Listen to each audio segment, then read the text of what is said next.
Hey guys, welcome to the first installment, first edition of What's this show called?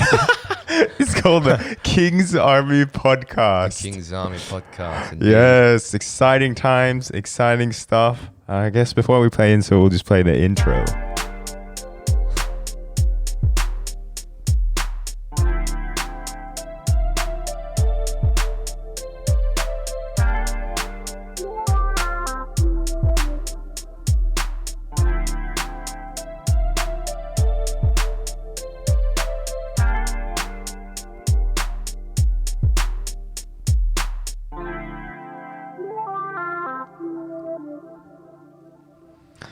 Welcome back.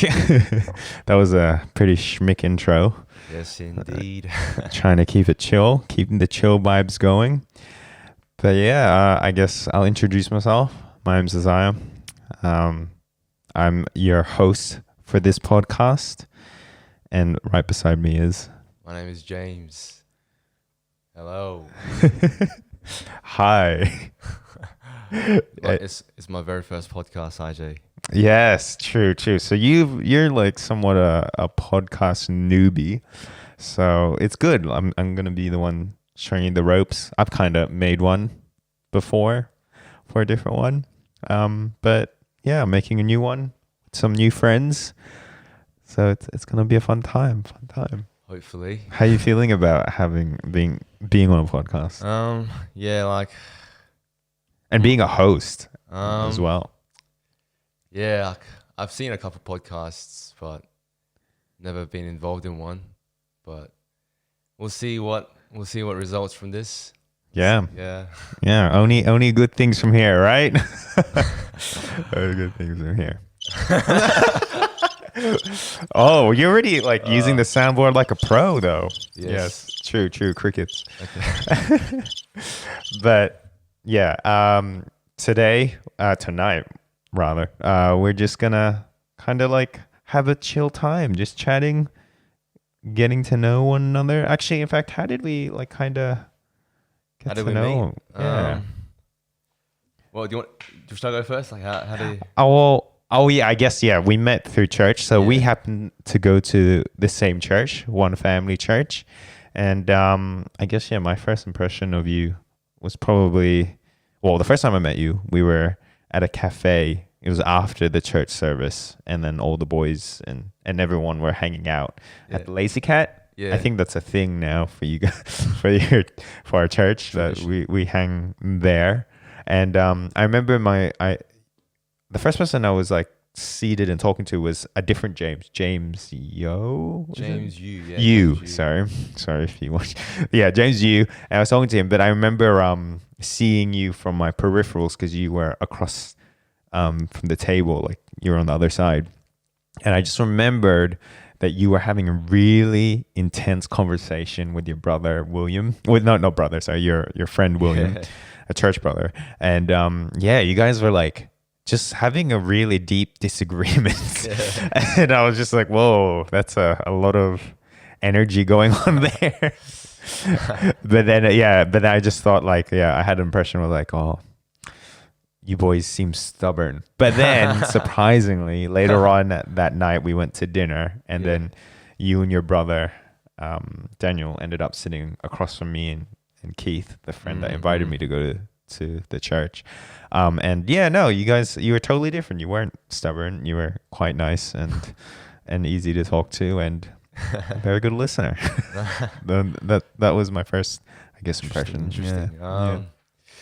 Yeah, for me, like first impressions, like I remember you came in with a tight black jumper. Nothing's changed. Anyway, I was like, this guy definitely works out. I was like, he's got a good physique. I think that's what we all do: scan each other's physique. Yeah, when we true. First meet, and then we had dinner together. I don't remember the details, but I was like, yeah, this guy seems pretty chill. Hope Keith keeps bringing him along. So, look, here we are now. Here we are now doing a podcast together. Praise the Lord. Yes, praise the Lord. Only God can work miracles, not no, yeah, but it was pretty good. Yeah, yeah. But yeah, I guess here we are hosting a podcast. I guess it would be good to also let our audience know, why this podcast is happening. Mm. So yeah, what were some of the thoughts that you were thinking of? Yeah, I guess this is a discussion at the end of the day. Not between us two, but also like with the audience as well, and they get to hear our thoughts and they get to share their opinions to us online or even physically. So I think this is a good platform to communicate to each other what is on our mind rather than keeping it inside. Yes, and I think I like that. What is on our mind, keeping it inside, especially that we're going to try and target brothers from the church. In that, as men, I find it's a bit harder for us to strike up conversation or to like naturally just talk the way we do, unless we have like a super comfortable rapport, or even then sometimes it's a bit hard to talk. But I feel like having this format creates an avenue for us to just be able to like talk, get to know each other, but also talk about things that we're passionate about. Agreed. And also like share different things, I guess, about ourselves. So what are you passionate about? Getting straight into it. What are you passionate about? Actually speaking of that, other than going to church and loving Jesus, I'm very passionate about men's mental health. Okay. That's something that I've pretty much found really good personal growth and spiritual growth in working on my mental health. I'm someone that does see a psychiatrist and a Christian one at that, because I wholeheartedly believe that it's helpful to see someone that is professional, but as well that, believes in the same ideology and has the same morals and values as you do, because you want to be led in the right way, hopefully, and have the right questions asked rather than other things that might be unhelpful, especially if you are choosing to be a Christian. So yeah, I'm just a big I guess advocate of men's mental health and starting that conversation and spreading that awareness.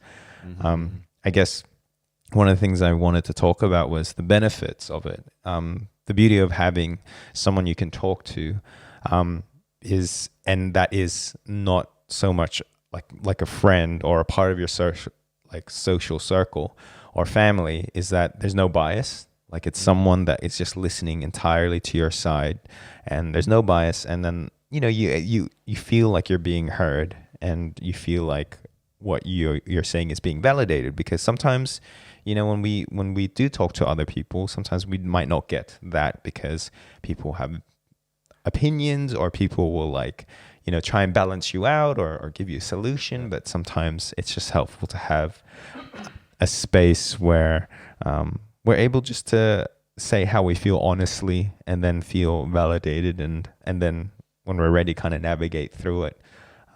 But yeah, I believe that everyone should do it, because I feel like everyone has issues that they keep in the dark, and I feel like it's helpful to bring it out into the light. I thought about a question as well in regards to that. When do you think, at what extent or at what level should a man bring out his problems?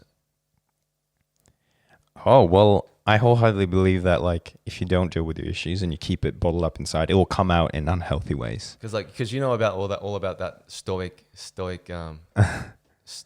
what do you call it? Stoicism that all the boys are following right now on social media and stuff. What is your opinion on that? Actually, enlighten me. What is that? What is that movement at the moment? What is that Stoicism about? versus being open about your problems. I think Stoicism is all about not showing any emotions or feelings or expressing any emotions, just keeping it under control with your own strength. No, I think that's toxic masculinity right there. I feel like that is so toxic, because everyone should be expressing themselves. And you know, as a Christian, I believe that, you know, God even gives us the space to lament and to express ourselves in that way, as we see in the Psalms and even in the Book of Lamentations. Like, we see those examples of people who have faith in God, and they express themselves to God. And so I think it's a healthy thing, and God, I wholeheartedly believe God created us to be that way as well, to be able to express ourselves and let it out. Because I think, like I was saying earlier, if you keep that all inside, it becomes like toxic, because you're bottling it up. And then when you bottle things up and you don't let it out, and it's just all within you, I feel like there is like a negative like ramification of like, you know, it will come out in other ways, whether it be addictive behavior, whether it be, you know, taking out your anger on something else or someone else, or whatever it may be. What's the opposite of what's on the other side of toxic masculinity?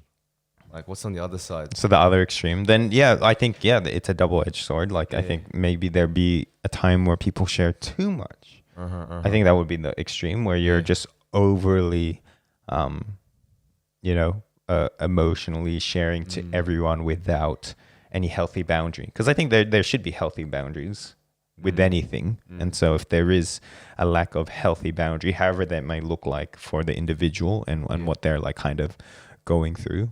Yep. And yeah, it's one of those things where you just kind of gauge it. But yeah, it's just one of those things.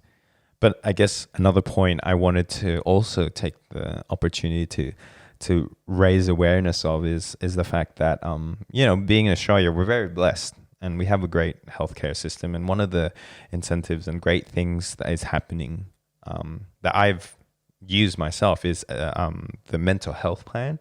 So, you know, if anyone's interested out there wanting to, you know, take care of their mental health, like there's a mental health plan you can apply for, and that's where the government will subsidize part of the cost. So it ends up, for me, it ends up being like 50% off, really. So the government will pay half of it for, and before it was only 10 sessions, but ever since COVID hit, they raised that to 20 sessions.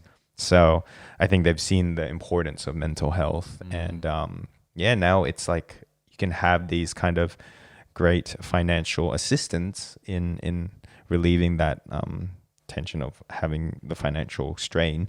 And yeah, so I feel like I want to like raise like awareness and let people know that this is open. You can just go to your GP and then bring it up and say, I want a mental health plan, and then they'll get you to fill out some forms, and then yeah, you can then go ahead and if you do have a therapist or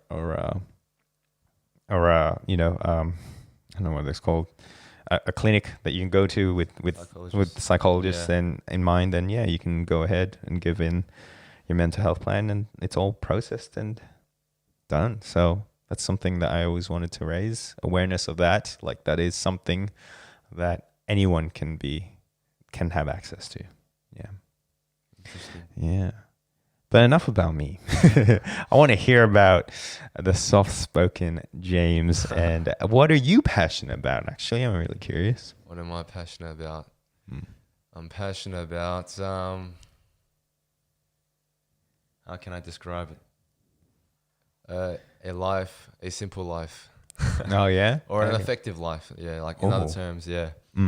Like in terms of like, for me, I'm always seeking, how can I say like, how can I effectively utilize my life, and how to maximize it. So I try to absorb information that can, I guess, add to the effectiveness of my life. Okay. So that's what I'm passionate about, even like reading books about leadership or Wow. Okay. how to maximize time, lifestyle, etc. And that is in generally what I am passionate about. And the reason why I'm passionate about, say, effective, how can I describe this topic? I'd say like, because it's not minimalism, but it's more like, more than simplicity, it's more effectiveness. Like I'm passionate about effectiveness. Right. And the reason why is I really fear a wasted life, Mm. and wasting time on things that don't matter at all. Mm. Obviously, that's everything's very subjective. Like we all have different values and what we seem as important. But yeah, that's like growing up. Like I was like number one question in my life. Like, what is important? What is truly important? How can I prioritize these things in my life? Mm. And ultimately, what I'm passionate about comes under the umbrella of what is important in your life and what do you value, and then canceling out the things that don't add any value to your life. Right. I know that sounds very radical and dramatic, but like obviously like take it with a grain of salt. Like don't like cut off all opportunities or anything Right. like that, but just things like not to the extent, not to like an extreme extent, but like just wisely dealing with your time well, your resources well. That is yeah what I aim to go with. Yeah. Okay, interesting. You sound like it's like something that you like being straight to the point, no wasting any time, and like making the most of your time. Making the That most, sounds making of the most. it. Yeah. Like I was talking about like my greatest fear as well. Like, well, I want to ask you this question as well. What is your greatest fear? What is your greatest fear? This is a good question. That's a big question, but I think one of my greatest fear, and this is probably related to childhood trauma and things in the past, but being left behind and not seen. Being left behind and not seen. And but I think it's just this yearning inside of me that happens, that you just feel like you don't want to be left behind and you don't want to be forgotten, but you want to be known and heard and seen. Yep. And that's just the year, like that's my greatest I get what fear. you mean. Yeah. I've actually had thought about that as well. Like for me, like I relate my fear to that actually, because like, what do you think? Tell me if I'm stirring off topic too much, but That's fine. Keep going. What do you think? What do you think? Like the greatest men in history are remembered for? Because it relates to like what did they do that what did they do differently that like we're not doing now? Or because like you talked about how being forgotten. What do you think men did in the past, like great men did in the past, that they were able to like be remembered for something? Like, because I think that's everyone, like they want to be remembered for something, like, have a legacy or etc. Yeah, that's true. I think like things. Well, what comes to mind is just like obviously Jesus. He's a man that has been known by the entire world, or is a famous historical figure, I believe. And so one thing that he was very well known for was his great love for God, and how his life was devoted to that. Obviously, he had a greater calling and mission than most of us would ever have to like experience or go through. But like, it's because I guess there was a purpose and a mission and a direction. Purpose, mission, direction. Yeah. I agree. Like, I guess that comes back to like what I was talking about with simplicity as well. I feel like if you don't simplify things and like actually have a set goal or focus or direction, like I'm not in a position to talk because I'm still too young to talk about this, but like, I feel like you just drift. No, that is true, actually. Yeah. I think that was one of my breakthrough points in therapy was that there was one time where I was really restless and I was struggling, and I was just like telling the person, my therapist, about it. I was like, oh, it's just hard. I'm just struggling. I'm just so upset. I'm not happy. I'm just not happy. And I just feel so restless and I don't know why. And then she asked me a big question where she was like, where do you see yourself in 5 years? And then I stopped and I said, I don't know. And she's like, why? I'm just like, I'm afraid to answer that question because I actually don't know.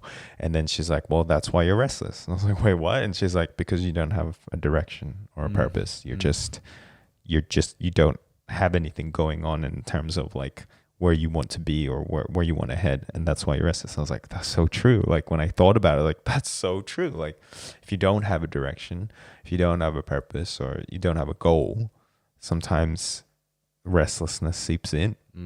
And you know, those then contribute to the whole like, you know, identity issue of like, oh, I'm not going to be heard or seen or make a mark because there's just no goal at the end. But yeah, I see what you're saying. Yeah. Like, I have a couple friends, like, they always talk about, like, what is the meaning of life? What is my purpose? It's so hard to find purpose. How do you think, like,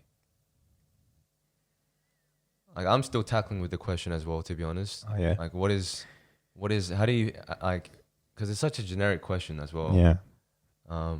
But how would you answer, like, how can I find my purpose, brother IJ?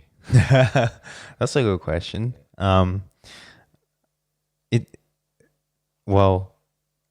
we are in a relationship with God and believe that Christ died for our sins, we believe that we are fallen people that need to be saved and that need redemption. Because, you know, obviously, we can't do this on our own or like, we just need like a savior kind of thing or like, I don't know, like once you find and understand the gospel and what it's about and the entirety of how much God loves you and what he's done on the cross, it's very much so then that gives you purpose because your life becomes something that you want to use to respond to God in gratefulness because you have a purpose and an inheritance and a direction because you know that this life will end and that you have eternity with God. And that's the purpose. That's the goal.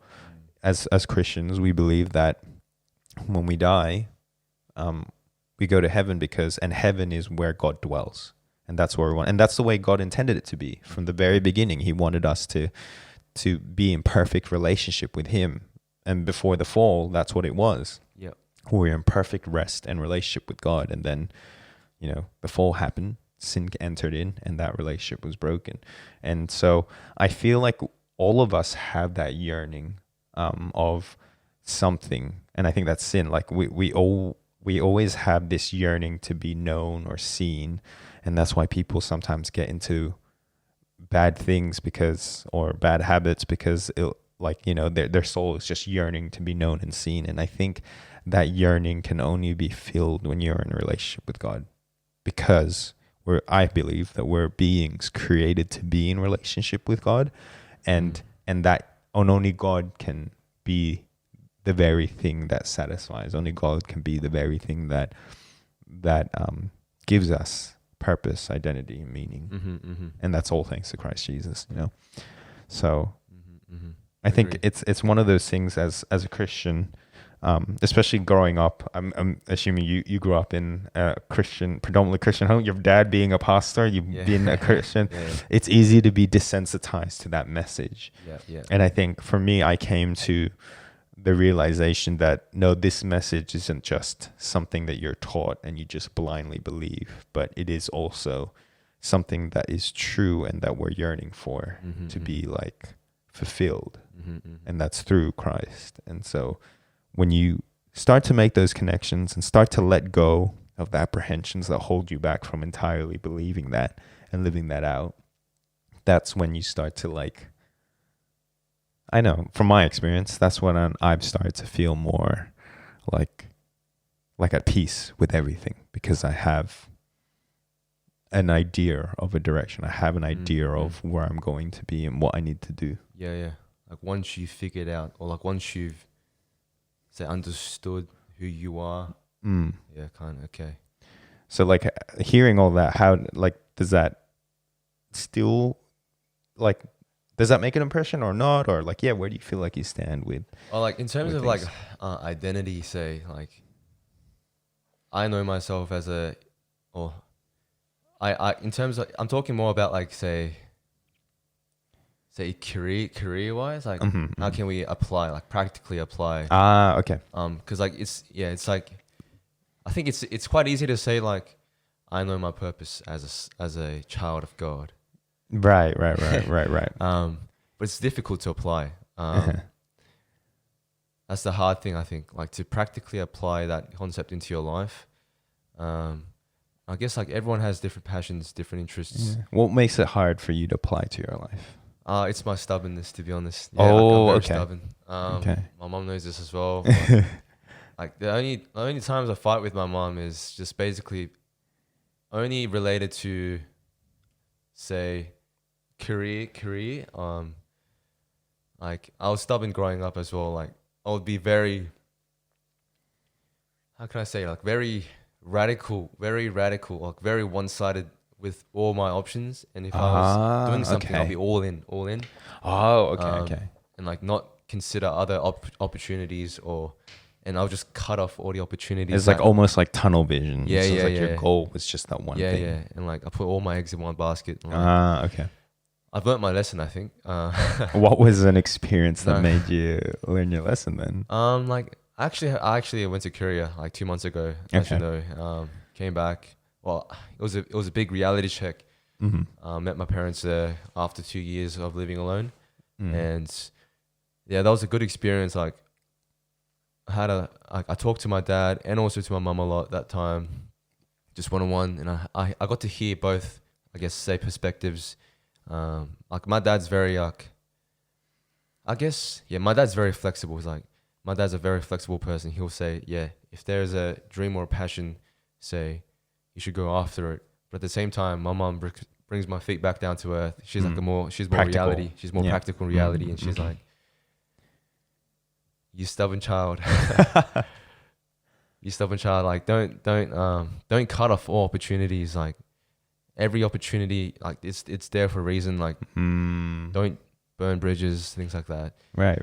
But like it was a good reality check, and I think I wish I'll share a quick story. Like in reality, like I came back from Korea 2 months ago, and then the week I arrived, I didn't have a job because I had to quit my previous job, and then I was unemployed when I came to Australia, and then wait, I'm trying to figure out what happened. Yeah. So I arrived in Australia. I said I arrived in Australia 3 times. Sorry, we netted it I out. really suck at this. No, it's fine. And then, anyway, I arrived in Australia, and that week, I had applied to 2 jobs previously in Korea whilst I was in Korea. It was an internship and also a job at Woolies. And I was on through to the second round, but I was pretty confident that I was going to get them. And then I think the day I arrived, or the next day after I arrived, my friend said, the job I'm in at currently, Lacoste, he said, oh, the guys are trying to find people.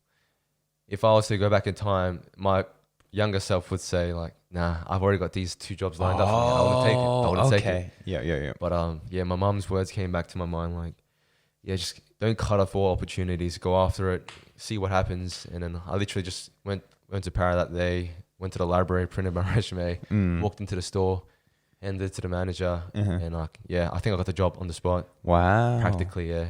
Wow. So wow, that sounds like a major turning point because, like, by the sounds of it, like you said, stubborn. Once your mind was made up, you didn't like explore anything else, and so it's pretty amazing how, you know, you're growing up and maturing, and that you were able to then remember some wisdom of like, hey, don't write everything off. Like, keep going, and there, like, it just turned out very different from what it would have been. Yes. And I actually didn't end up getting those offers from the internship and Woolies. What, you did? I didn't. Oh, you didn't? Yeah. Oh, there you go. Your mum knows best. Yes, indeed. And God does provide. That's crazy. Amen. Oh, okay. So from that experience, would you say that it's like kind of pushed you to be, I guess, a bit more open to opportunities, Definitely. to saying yes to things more than Definitely. as opposed definitely. to. Yeah, definitely. Mm. Just having a bit of reality in my mind as well. Um, things never go according to your plan. I realize. Yes. Uh-huh. And I wholeheartedly agree with that. Yeah.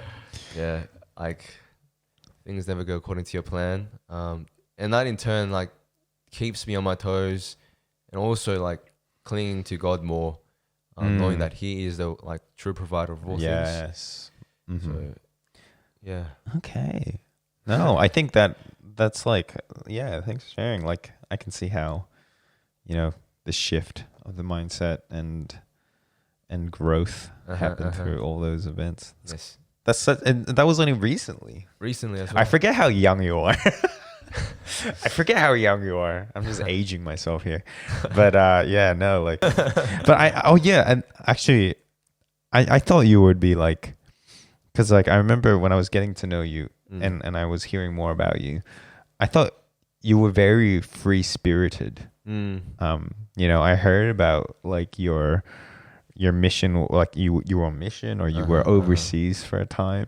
Yeah. Yeah, like that just seems so like out there. Like I don't know much people your age or even younger that would like, do that. Is it straight after high school you did that? Oh yeah, like I did take a gap year straight after high school. I lived in Turkey for 3 months. And then wow. I went to I lived on a boat called the Logos Hope for 3 months. Whoa. Yeah, That's crazy. to Central America.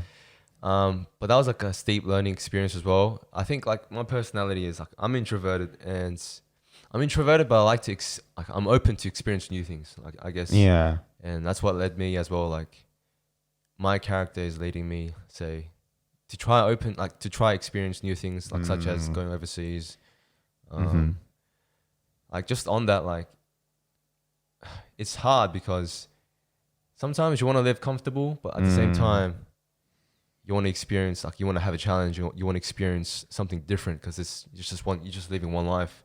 Yeah. Yeah. Yeah. No, I get you. Like, yeah, sometimes it's easy to be like in your comfort zone and be fine in the space you're in, but then by the sounds of it, you have like another side of you that's like, no, like let's go, let's experience. Yeah. And I guess that whole experience in Turkey must have really stretched you, right? I think it did. Yeah. Yeah, it must have like pushed your boundaries more than you could have ever known. Like, did you find out more about yourself? Of course. Like every year, I find out a bit more about myself through like looking at like what others do through the lives of others, and that's why experiencing things like other people in Turkey also makes me realize who I am as well. Also, like, you think like do you let me ask you this, like, do you have this thought of you want to be like everything that a man can be, but at the same time that requires a lot of sacrifice. Some sacrifices involve like family, time with family, say, or like friends, like social life. How do you think you can like balance that? I think that's a very situational question. It really depends on the individual and their life stage and what they're juggling. But I guess the rule of thumb for me would be like I would pray and seek out God's wisdom and like and navigate from there. But I don't know. What do you think it would be? Yeah, like it is also like another question like that I think about deeply sometimes.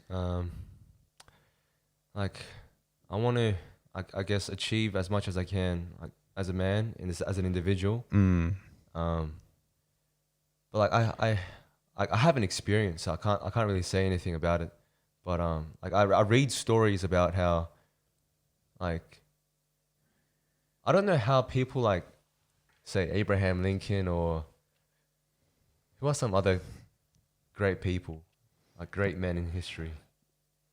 I'm sure about George Washington. I don't know. Yeah, just saying random American presidents, yeah. like sports people. Like surely they have like packed schedules. Oh yeah.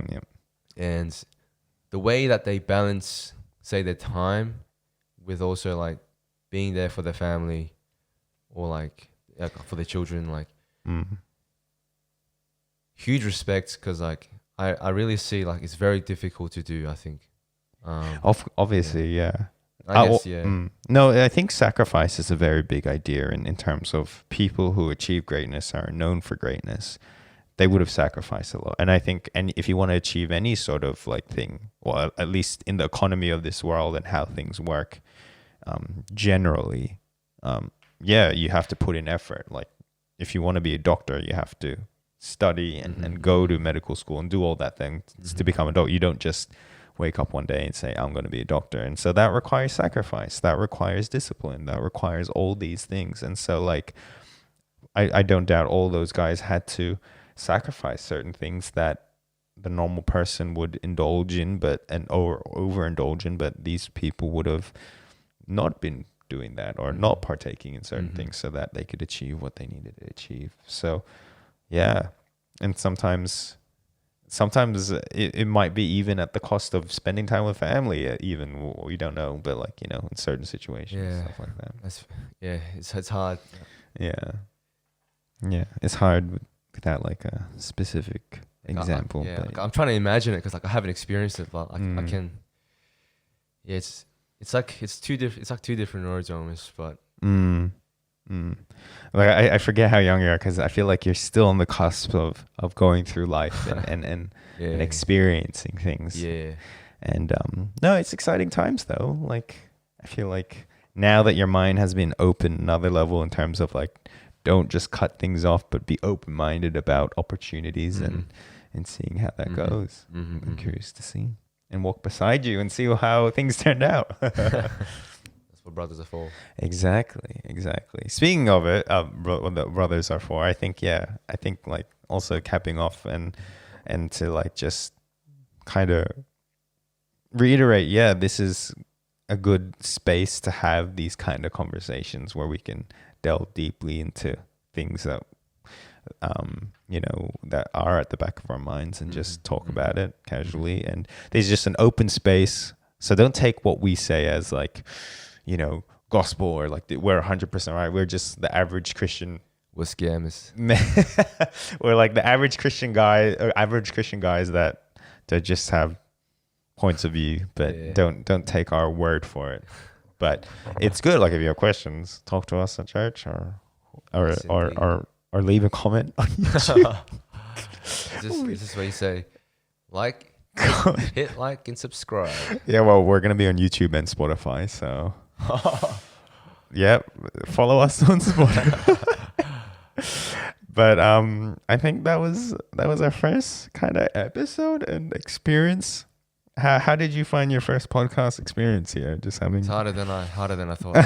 I thought it'd be like smooth sailing, but I guess we did pretty well. Like it is very natural, candid. Like, you know, we just kind of went off what we were feeling like talking about, and in the process, I learned a lot more about you than I did like the last hour or so spending time with you trying to like figure out and sharing things. So it was actually a learning experience for me to hear some of the thoughts that were going on in the back of your mind. And I think it's a good way also to have people, if they do listen and hear it, follow up or ask you questions about where you are with it. But no, I think it's just a helpful insight as to where brothers are. I agree. Yeah. Interesting. Fun times. So on that note, I keep forgetting where this one is. Thank you for joining us. And till next time, you've been listening to the King's Army podcast with your host IJ and James.